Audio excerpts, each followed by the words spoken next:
Bestie, Japan Edition with Cindy. Jadi di video kali ini aku bakal jelasin ke kalian salah satu destinasi yang menarik banget di Yamagata. Jadi ini adalah kuil gunung yang paling ikonik, namanya Yamadera Temple. Kalau kalian pengen tahu lebih detailnya, langsung tonton video ini sampai habis. Oke, jadi Yamadera Temple atau nama resminya Rishakuji adalah salah satu kuil Buddha paling unik dan penuh makna di Jepang. Terletak di prefektur Yamagata, kuil ini dikenal luas karena lokasinya yang menempel di tebing gunung serta jalur pendakian yang sangat legendaris, yaitu 1015 anak tangga. Wah, itu banyak banget ya. Dan berbeda dengan kuil populer lain di Jepang yang mudah diakses dan ramai wisatawan, Yamadera menawarkan pengalaman yang jauh lebih personal. Di sini, perjalanan menuju kuil justru menjadi inti dari pengalaman spiritual itu sendiri. Sekilas tentang Yamadera Temple. Jadi nama Yamadera Temple secara harfiah berarti kuil gunung. Nama itu bukan kiasan, melainkan gambaran yang sangat akurat, dan kompleks Rishakuji tersebar di lereng dan tebing gunung dikelilingi hutan cedar yang lebat dan udara pegunungan yang sejuk banget. Bagi masyarakat Jepang, Yamadera bukan hanya destinasi wisata, tetapi juga tempat ziarah, meditasi, serta refleksi diri. Banyak orang yang datang ke sini bukan untuk mencari hiburan, melainkan ketenangan. Oke, selanjutnya kita masuk ke sejarah Yamadera Temple atau Rishakuji. Yamadera Temple didirikan pada tahun 860 Masehi oleh seorang biksu Buddha bernama Engning, yang juga dikenal sebagai Jikaku Daishi. Ia merupakan tokoh penting dalam aliran Tendai Buddhis, salah satu aliran Buddha utama di Jepang. Pemilihan lokasi di pegunungan bukan tanpa alasan. Pada masa itu, tempat yang jauh dari pemukiman dianggap ideal untuk latihan spiritual karena memungkinkan para biksu menjauh dari gangguan duniawi. Sejak periode Heian hingga Edo, Yamadera berkembang sebagai pusat latihan dan ziarah penting di wilayah Tohoku. Hingga hari ini, Yamadera masih aktif digunakan untuk kegiatan keagamaan, menjadikan bukan sekedar situs sejarah, melainkan tempat ibadah yang hidup. Filosofi 1015 anak tangga, salah satu ciri paling ikonik di Yamadera adalah jalur pendakian dengan 1015 anak tangga batu.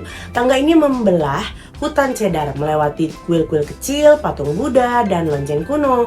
Dalam kepercayaan Buddha Jepang, pendakian ini melambangkan pelepasan ego dan keinginan duniawi, latihan kesabaran dan ketekunan, pembersihan pemikiran sebelum mencapai tempat suci, dan banyak pengunjung secara alami menjadi lebih hening saat mendaki. Bukan karena aturan, tetapi karena atmosfer Yamadera yang memang mengajak setiap orang untuk diam, fokus pada langkah demi langkah. Oke, kita akan kupas tuntas bangunan penting di kompleks Yamadera. Yang pertama adalah Kongpong Chudo atau aula utama. Kongpong Chudo adalah aula utama Yamadera dan menyimpan api suci yang dipercaya telah menyala tanpa padam selama lebih dari 1000 tahun. Aula ini menjadi pusat ritual dan doa bagi para biksu dan peziarah. Lalu ada Godaido Hall. Godaido adalah bangunan yang paling terkenal dan paling sering difoto. Terletak di tepi tebing, aula ini menawarkan pemandangan lembah Yamagata yang sangat luas. Dari sini pengunjung dapat melihat hamparan alam yang berubah indah di setiap musim. Lalu yang ketiga ada Okuno-in. Okuno-in merupakan area terdalam dan paling sakral di kompleks Yamadera. Tempat ini sering digunakan untuk meditasi dan latihan spiritual tingkat lanjut. Oke, selanjutnya kita bakal bahas apa sih hubungannya Yamadera dan Matsuo Basho. Jadi nama Yamadera tidak terlepas dari penyair haiku legendaris Jepang Matsuo Basho. Saat mengunjungi Yamadera pada abad ke-17, Basho menulis salah satu haiku paling terkenal dalam sejarah sastra Jepang. Jadi kurang lebih seperti ini, keheningan meresap, suara tonggeret menembus batu. Nanti kurang lebih seperti itu puisinya. Puisi ini menjadi simbol Yamadera dan sering dikutip untuk menggambarkan keheningan mendalam yang hanya bisa dirasakan langsung di tempat ini. Nah, selanjutnya kalau kalian pengen mengunjungi Yamadera, aku bakal kasih gambaran setiap musimnya kalau lagi di Yamadera. Jadi kalau musim semi, pepohonan tuh mulai menghijau, udara sejuk dan suasana terasa segar. Cocok buat pengunjung yang pengen berjalan santai. Terus kalau misalnya kalian kesini sini pas musim panas, Yamadera menjadi tempat pelarian dari panas kota. Hutan di sepanjang jalur pendakian memberikan keteduhan yang sangat alami. Terus kalau kalian kesini pada musim gugur, ini adalah musim paling populer.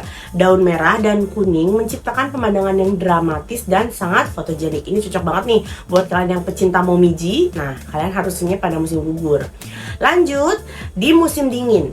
Ini juga nggak kalah cantik. Kalau kalian kuat dingin, kalian better kesini tuh pas musim dingin. Yamadera itu diselimuti salju dan suasana menjadi sangat hening. Meskipun itu kalian harus hati-hati karena licin banget. Banyak orang yang menganggap musim dingin sebagai waktu paling spiritual untuk berkunjung. Nah, sekarang pertanyaannya, kenapa sih Yamadera Temple sangat unik? Nah, jadi kenapa? Alasannya adalah lokasi ekstrim di tepi gunung.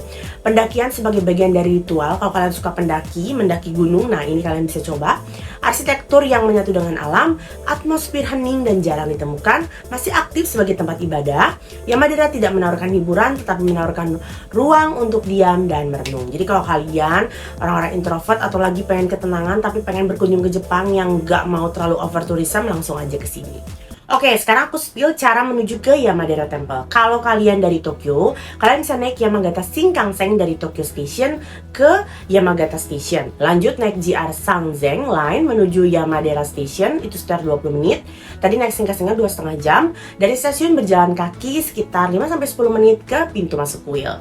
Nah, kalau kalian langsung dari Sendai, jika kalian naik JR Senzang Line langsung menuju ke Yamadera Station, itu cuma 1 jam aja. Nah, untuk tips berkunjung ke sini, jadi better ada beberapa tips nih dari aku. Gunakan sepatu yang nyaman dan anti slip. Ya seperti yang tadi aku bilang, apalagi kalau kalian kesininya tuh pas musim dingin kan licin ya. Terus juga yang nyaman lah.